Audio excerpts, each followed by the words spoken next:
Australia, home of the possum, cool surfer dudes, strange lingo, now worries mate, fair dinkum, lots of sunshine and the bonza barrier reef. It's the biggest, most spectacular coral reef in the world, and what's more, every creature is linked to another. Just imagine one huge family tree dating back 18 million years. From the minuscule to the mammoth to the miraculous, they're all connected in Barney's barrier reef.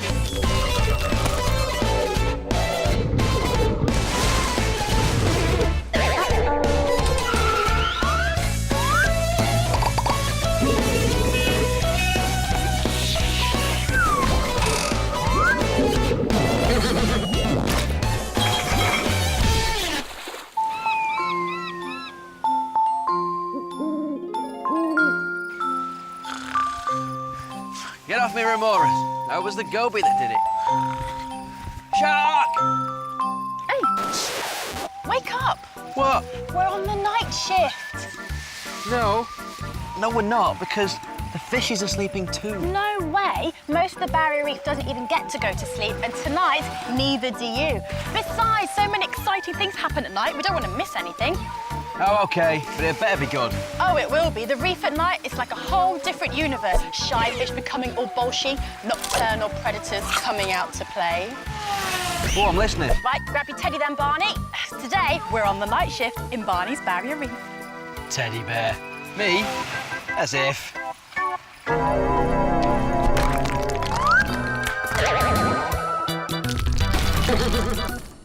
It's early evening on the reef. For some fish, it's time to chill. For others, it's time to eat before they start their shift. And for some, it's time for romance. Meet the surgeonfish. They're feeling romantic. Ooh la la. They don't sound very lovey-dovey. I mean, surgeonfish, they sound a bit clinical. Well, they're named surgeonfish because they have sharp razor blades near their tails, used to defend themselves against attackers, a bit like a surgical scalpel. Oh, OK. Go on then, back to the romance. I knew you'd want to hear more. So, as the sun is setting, the surgeonfish gather together to woo each other. How sweet. I guess there's nothing like a sunset to inspire a bit of loving. And they do look like they're showing off. Well, what they're doing is actually rushing to the surface to lay their eggs. But why the big rush? They choose this time because the tide is going out, and as they lay their eggs, the tide will sweep them away from hungry predators, meaning their babies have more chance of survival. Aw, they think of everything these ocean lot, don't they? Practical yet romantic. Who's next on the night shift? Wow, spooky. Is this the same reef? I know, it looks like the moon. It might seem weird, but there's a good reason for it. During the day, sunlight gives the reef its beautiful colours, but at night, the coral and animals look completely different and act differently too. Wow, what are all those little balls? It's like an ocean snowstorm. Well, it's basically the coral laying eggs into the water for the eggs to be fertilised by other corals. It's quite spooky, really. Loads of the corals around the reef all spawn together. How do they know when it's the right time? They don't have watches. I know, well, it's a bit of an ocean mystery, but the moon, the sun and the tides are all kind of linked together, and the corals somehow let each other know that it's spawning time. It's spawning time, it's spawning time, it's spawning time. Wow, now that is some cool coral action. The loved-up surgeonfish and the spawning corals are both nighttime romantics. Both get together and mate in the evening, so the eggs have more chance of survival. And to the left, and to the right. Is that crab doing aerobics? He does look like he's having a good old workout, eh? Or maybe he's mixing on the ocean decks. No, actually, he's just stuffing his face. What's he eating? Well, the coral are not the only clever nighttime creature. MC Crabster here is well aware that there's some tasty coral spawn to feed on. So, he's positioned himself at the top of the reef to catch it as it comes up. Ah, crafty crab. He has these funny filtering glove hands that enable him to scoop up tasty morsels, which he then puts straight in his mouth. It's like he's licking his fingers. A little bit. Luckily, there's plenty of tasty coral spawn to go around, but for the nighttime crab feeders, it's a fabulous feast. So the coral spawning snowstorm connects us to this crafty crabster.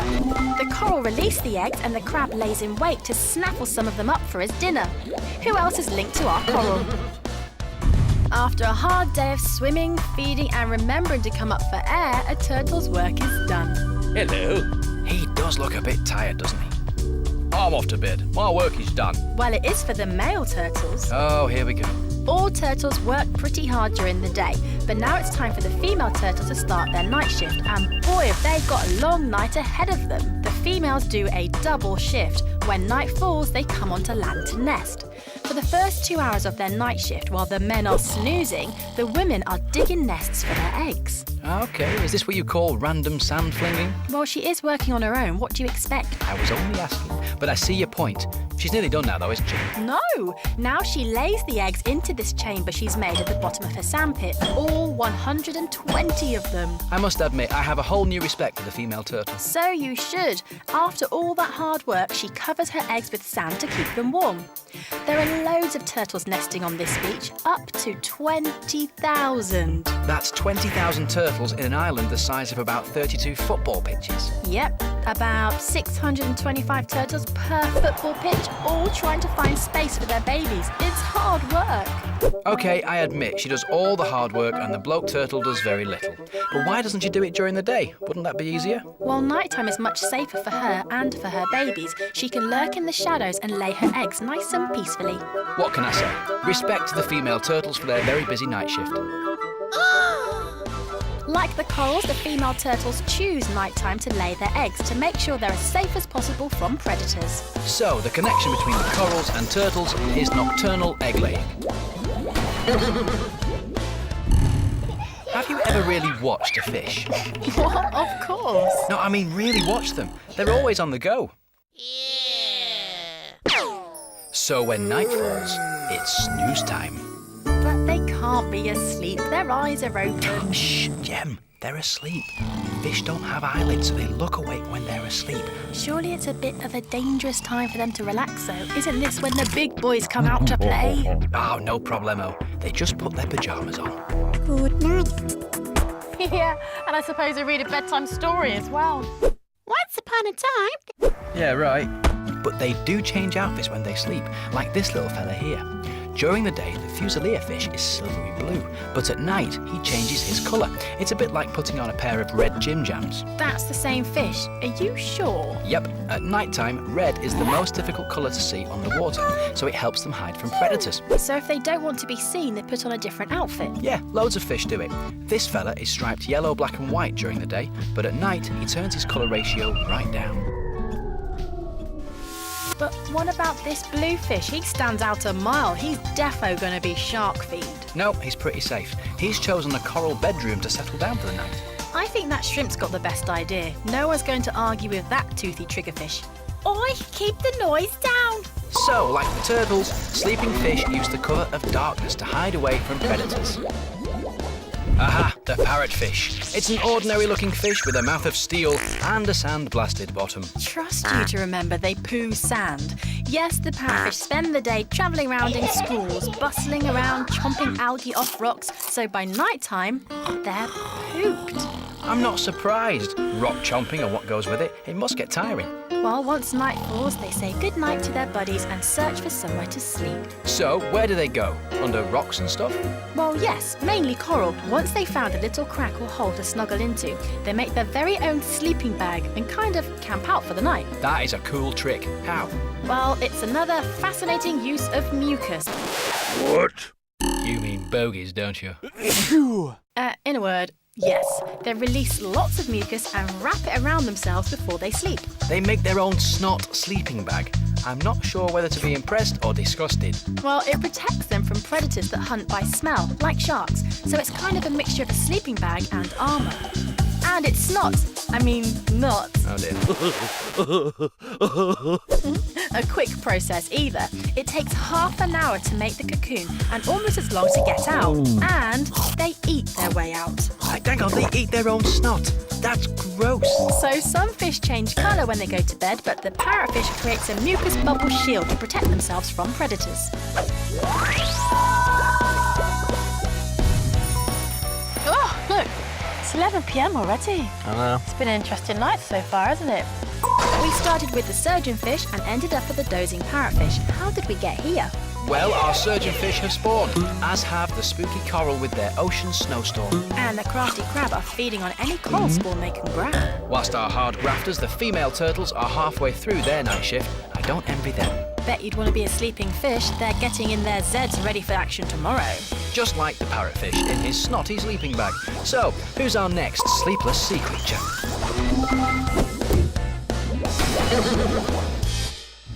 This flamboyant fishy is called the lionfish. Now I understand why some fish need a snot sleeping bag. This lionfish is a swooper and a gulper. I know, look at him, look how quick he is. Sneaking up to sleeping fish and hunting from above. Intruder alert. Move, fish. Oh, come on, you've got to move. You must see this one coming. Tasty. And for my next trick, I'm swimming upside down. And for a fish with such a flashy headdress, he can move pretty quickly. Well, actually, his red headdress helps hide him. Just like the sleeping fish in their red pyjamas. You see, red is the best underwater camouflage. This is one nighttime hunter who knows exactly what he's doing. So while the parrotfish hides from predators, the leery lionfish is hiding to gobble up predators. So they're connected because they both have clever ways of becoming practically invisible at night. Well, hello, grumpy face. You look like you need a coffee. Oh, you try staying up all night. These are soldier fish. These guys are strictly nocturnal. They love staying up all night to eat. They don't look like they love anything. Cheer up, dude. They do look like they haven't slept in weeks, don't they? Yeah, their eyes are massive. Well, their eyes are so huge so they can filter in as much moonlight as possible to help them catch their food. Microscopic zooplankton. You took the words right out of my I mouth. could see it on the telly. I just wish they'd smile more. Well, they have been up all night and do this night shift all the time. In fact, their ancestors have been around for 50 million years, so they've been grumpy for a long, long time. So, how come these guys don't get eaten by the hungry lionfish or other predators? Well, it's that old red coat trick again. They would be seen during the day, but at night they're camouflaged by their red colouring and can nibble to their heart's content. Isn't it funny how on land the colour red can mean danger, but here it keeps fish safe? Or helps camouflage them in the lionfish's case. Another ocean wonder. The soldier fish are connected to our other nighttime nosher, the lionfish, because they both dress in red. Oh no! We're still here in the ocean depths, and these are flashlight fish. So called because they flash their lights at each other to communicate. A bit like this. This means, can I have a cup of tea? And this means, let's get on with the story. What you can see glowing is a bioluminescent pouch underneath each eye. The fish use their glow to find food and speak with each other. But what's in the pouch that glows like that? I want me some of that. Well, it's kind of a special glowing bacteria. Second thoughts, maybe not. Well, can they turn it off? I mean, otherwise they might as well just say, here I am, come and eat me. Well, they have a lid that comes up from the bottom to cover their glowing pouch. Otherwise, predators would gobble them up easily. It's clever, isn't it? Oh, so they see by flashing each other. It's a bit like having their own car headlights. Like the soldier fish, our flashing fish have special ways of checking each other out at night. The soldier fish with their enormous eyes and the flashlight fish with their own built-in headlamps. So the connection must be that they have special tricks to let them see in the dark. Oh, these fish have some stamina, don't they? Can you do me a favour, can you pass me them matchsticks so I can keep my eyes open? Who's our next insomniac fish? Talking of spooky glow-in-the-dark things, wait till you see this fluorescent wonder. What? Coral? Have you been asleep? I know. I've been finding extra cool nighttime wonders, including this one. Allow me to explain. Now, we know that corals are naturally pretty and colourful and make the reef look very appealing. Right, this had better be good. Well, at night, corals look very different, especially when it's spawning time. Much more moon-like. Okay, but they still look like corals. Aha, but look at this. Whoa, they're purple and very bright. What have you done? I have used a very special ultraviolet light. Wow, that is spooky. Ooh, Dr. Barnacles, tell me more. OK, here's the science bit. Well, it's an ocean mystery why it happens, but there are several theories. One is that it helps poorly coral recover by protecting it from damaging UV light. You see, corals know how to look after themselves. They can produce their own sunscreen to protect them from sunlight. So maybe being fluorescent as well is like putting on an extra shirt to protect themselves even more. Thank you, Barney. Dr. Barnacles. So, if you put a special light on these corals, they shine a bit like the flashlight fish. So, the connection is that they glow in the dark. How cool is that? Who else connects with our funny flashlight fish? Here you go. Put these on and you'll have something in common with our next sleepless wonder. What? Meet the slipper lobster. Indeed, what a lovely day for a stroll in the park. Ah, very clever, Gem. Except he's not a lobster. Oh, here we go, another mad reef moment. He's actually a clawless crustacean who is more related to a spiny crayfish. He looks more like a space-age Star Wars lobster, or maybe a hovercraft, or a giant woodlouse. Or like he's driving his own special tank. What's he doing anyway? Has he just stayed up all night to wander across the ocean? Yeah, pretty much. He's a creature of the night and feels much more confident having his stroll in the evening. He'll probably have a nibble or two until it's time to hide away. Nighttime is a popular time for crustaceans because it's much easier to surprise their prey in hidden crevices or beneath the sand. I like the strolling slipper lobster. How on earth is he connected to the flashing flashlight fish, though? Well, both flashlight fish and slipper lobster come out at night to feed. You see, there are all kinds of weird and wonderful critters out at night. OK, who's our next insomniac? Have you noticed how the reef feels so calm and peaceful during the day, with fish happily going about their daily business? Yes. Well, that's because the sharks are asleep. And that's why at night, everyone hides. Oh, no! So, hello? What are we doing up? Goodbye. Why are you shouting? I'm not sure. Sharks always make me nervous. Now, this is why we're supposed to be asleep at night, Gem. But Barney's okay. Look. We're on dry land. During the day, white-tip sharks are pretty lazy. I bet he's dreaming about hunting for all those little fish he's going to eat. Oh, Barney, get on with it. But once night falls, the white-tips wake up and all those happy fish have to hide or be eaten. He can't get into that hole there, can he? Or can he? Hello, I can hear you. Oh yes, the fish can hide all they want. Oh no! But white-tip sharks have a hidden talent which allows them to get into smaller crevices. They have indestructible skin and bendy fins that mean they can squeeze into ridiculously small spaces. Oh no, Mr. Bluefish, you didn't hide well enough. So even if their prey hides deep in the reef, they're still in danger? Absolutely, and sharks have a super sense of smell.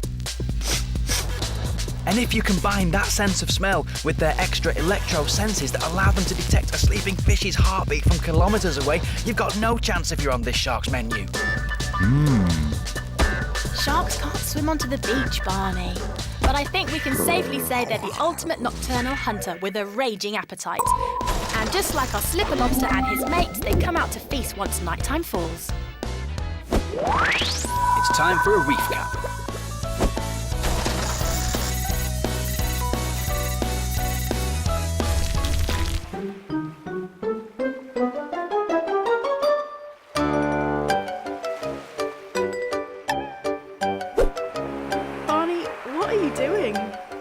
Can you see me? Yeah, the red disguise only works underwater, duh. Oh, well, it works for the lionfish. I thought it was worth a try. He doesn't look like a lion, but he behaves like one. And talking of red, the soldier-fish look like they haven't slept in weeks, but they have ways of seeing in the dark, just like the flashlight fish. Complete with their own car headlight luminescent pouches they can turn on or off. But for the ultra spooky, what about that fluorescent coral you showed me? That was cool. It glows bright purple under UV light. How about the lobster that's not a lobster, named after nighttime footwear? Now that's mad. The slipper lobster comes out at night to nosh along with the ultimate insomniacs, the white-tip reef sharks. So, who else works hard in the hours of darkness?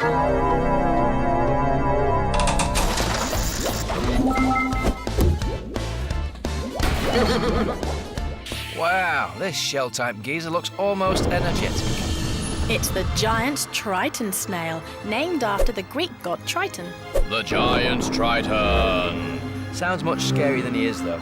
Well, he's having a bit of a stretch before dinner. Oh, dinner? What's he going to eat? Worms and stuff?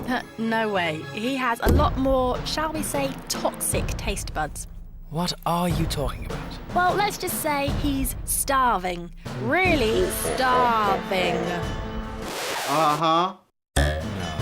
No way.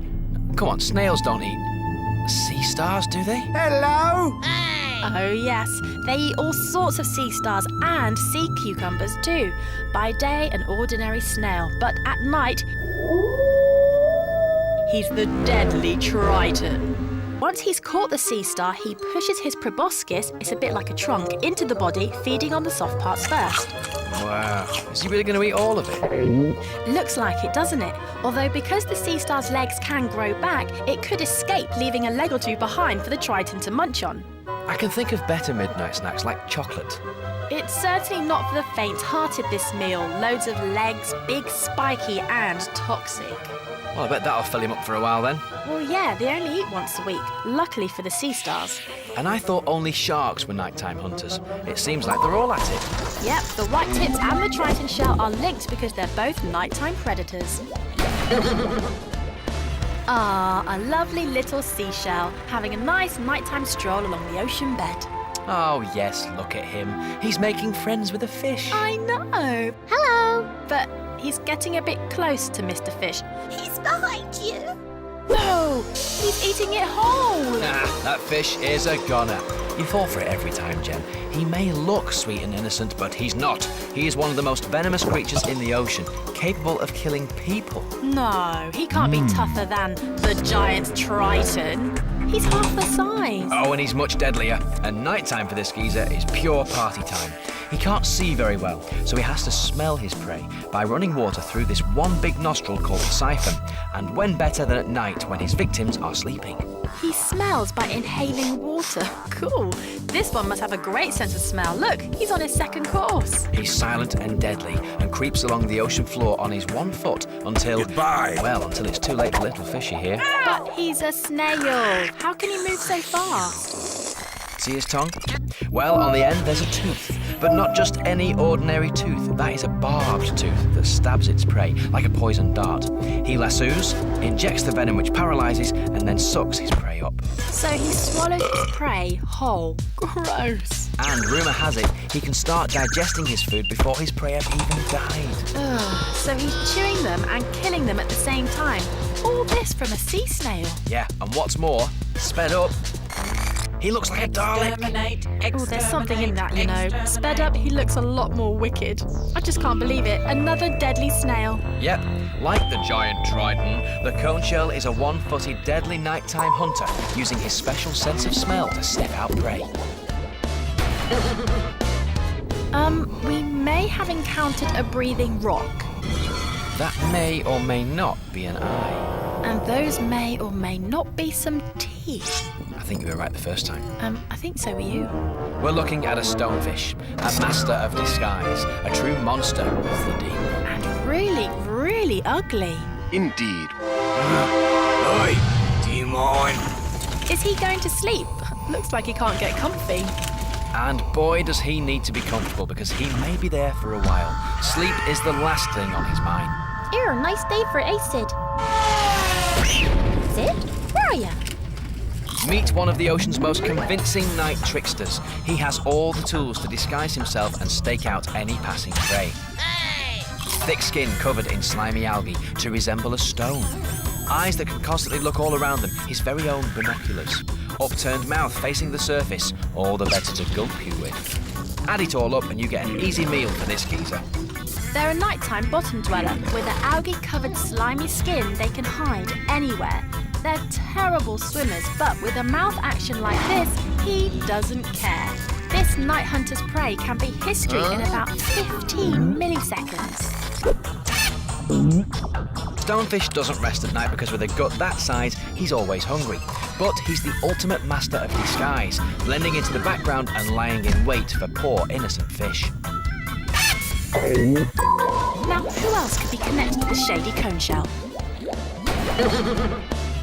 Why are we looking at a plant, Gem? It's all very pretty, but we've just had the gulping stonefish monster. A plant is just not going to cut the cheese. It's not a plant, it's an echinoderm. Wow, that sounds nasty. Nah, you've seen loads of echinoderms, but you just didn't know it.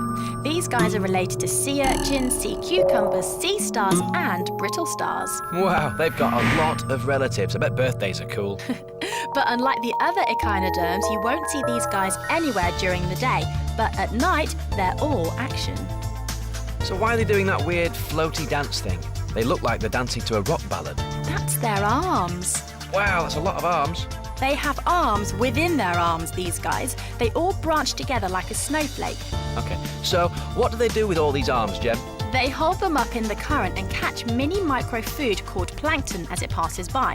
Their only tools are titchy hairs and a coating of mucus. Yummy! See, mucus again. I wonder if we're missing a trick in the human world. Ooh. It's a bit like having a net with hundreds of little hands all reaching out for a bit of dinner.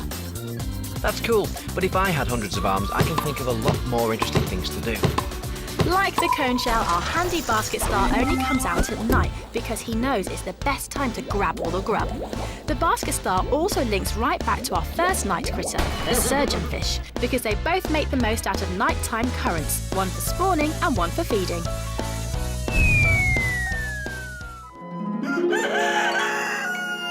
Well, that wasn't a bad night shift at all, really. Thanks to the great company. Ah, thanks, Barney. I was talking about the fish. I'll put that down to the lack of sleep.